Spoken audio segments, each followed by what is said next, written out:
Hi everyone, welcome back to my YouTube channel guys. तो hope you all are doing well and आप लोगों की preparation बहुत अच्छी चल रही होगी।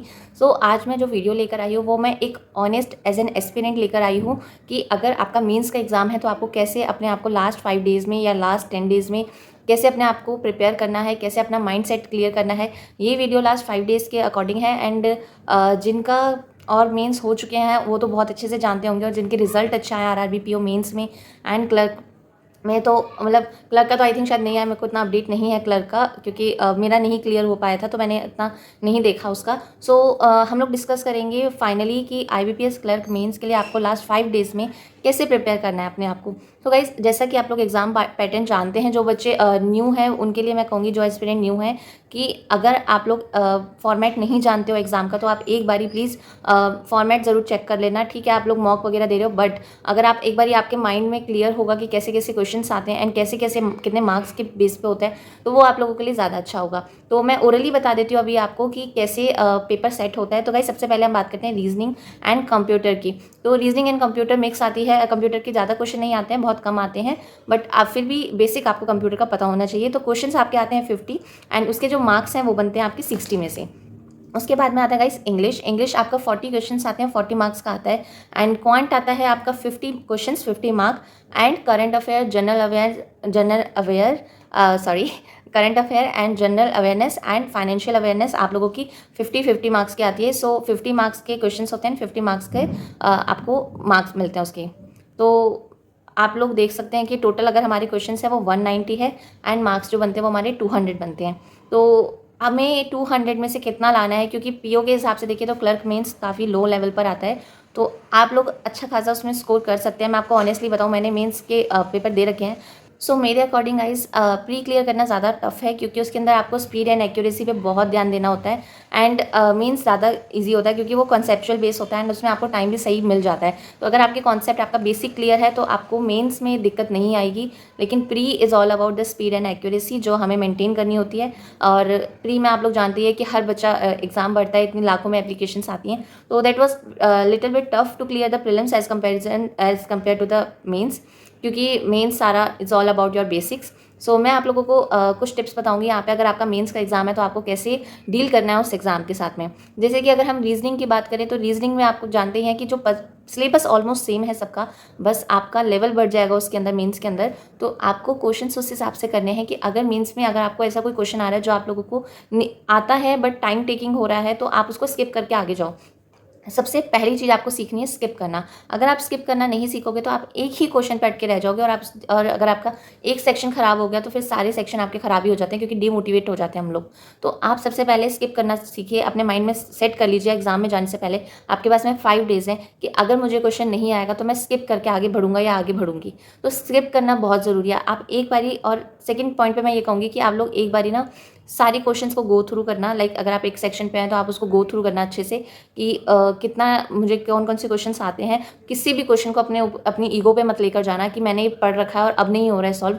तो अगर वो आपका वन गो में नहीं हुआ ना, तो इसका मतलब वो आपसे होगा ही नहीं, and then skip it.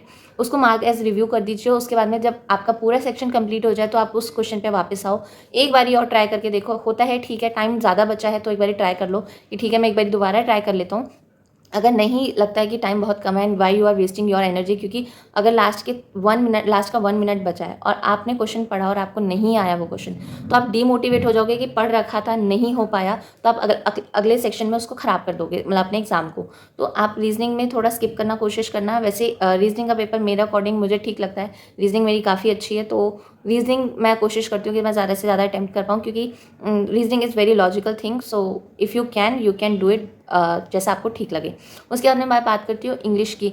English is all about your vocab. अगर मैं मेंस की बात करूँ, मैंने मेंस के पेपर जैसे मैंने बताया मैंने दे रखे हैं, तो मुझे पता है कि जो वोकैब आती है ना, मतलब नॉर्मल पैसेज की भी वोकैब जो होती है ना, वो बहुत हाई लेवल की होती है एंड आप लोगों को ऐसा लगेगा कि आप शायद कोई चाइनीज़ पढ़ रहे हैं, आप लोगों ने वो वर्ड पढ़ा ही नहीं होगा शायद कभी, इतनी टफ वोकैब आती है। तो वोकैब पे अपना ध्यान दीजिए, एडिटोरियल पे फोकस करिए। जो अपडेटेड, अब जैसे जो लास्ट के 5 डेज़ में एडिटोरियल होंगे उनको कंप्लीट करिए, और जो आपने पहले एडिटोरियल पढ़ रखे हैं ना उनको रिवाइज ज़रूर करना। मतलब लाइक जो आपने वोकैब अगर नोट कर रखी है तो आप उसको रिवाइज ज़रूर करना, वो बहुत ज़्यादा इंपॉर्टेंट है। Revision is must. और इसमें मैं कहूँगी आपको अगर मेंस में मॉक की बात, मैं अगर थर्ड पॉइंट पे आऊँ कि मॉक आपको कैसे डील करना है, तो लास्ट 5 डेज़ बचे हैं, आप मॉक सिर्फ 3 to 4 लगाना, ज़्यादा मॉक मत लगाना, क्योंकि अगर मार्क्स नहीं आए तो आप डीमोटिवेट हो जाओगे और पेपर पूरा ख़राब कर आओगे। तो उसकी कोई ज़रूरत नहीं है अपने पेपर को ख़राब करने की। 3 से 4 मॉक ले लो, 5 दिन बचे हैं, लास्ट के दिन अपना रिलैक्स करना। जो 6 ऑफ अक्टूबर है उसको अपना रिलैक्स करना कि ठीक है जो होगा सो देखा जाएगा। 90% आपने, अगर आप ऑनेस्ट थे अपनी पढ़ाई की तरफ और आप लोग बहुत ज़्यादा लॉयल थे, तो सीरियसली ट्रस्ट मी, अगर आपका फिर भी नहीं होता ना तो it's all about the luck.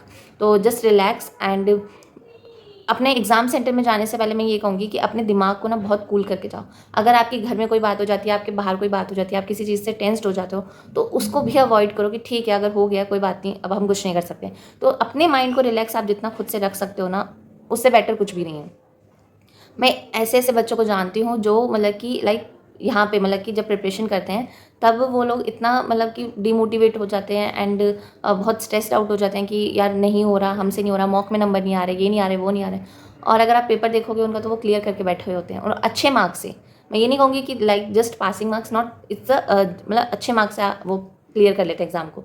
सो यही कुछ टिप्स थी कि अपने ऊपर किसी भी चीज़ को ईगो पे मत लेना, ना अपने गुस्से को, अगर किसी ने कुछ बोल दिया है ठीक है, लोग अभी इस टाइम पे हो सकता है आपको डिमोटिवेट कर रहे हों कि इतने एग्ज़ाम दे दिए नहीं हो पा रहा है। जस्ट रिलैक्स, कोई बात नहीं, जो होगा सो देखा जाएगा। जस्ट अपने दिमाग को शांत रखो। जितना आप अपने दिमाग को शांत रखोगे उतना अच्छा होगा। ऑनेस्टली बताऊँ, मैं तो अपने साथ में यही करती हूँ। अगर मेरी कोई बात हो जाती है तो मैं अपने दिमाग को शांत रखती हूँ, थोड़ी देर अकेली बैठ जाऊँगी, अपने आप को शांत कर लूँगी, फिर उसके बाद मैं अपने काम पे लग जाती हूँ। So this is all the tips which I use generally before my exam time. So if you think that this tips will be beneficial for you, so please do like, share and subscribe my channel, and we will meet in the next video. So thank you so much. Bye.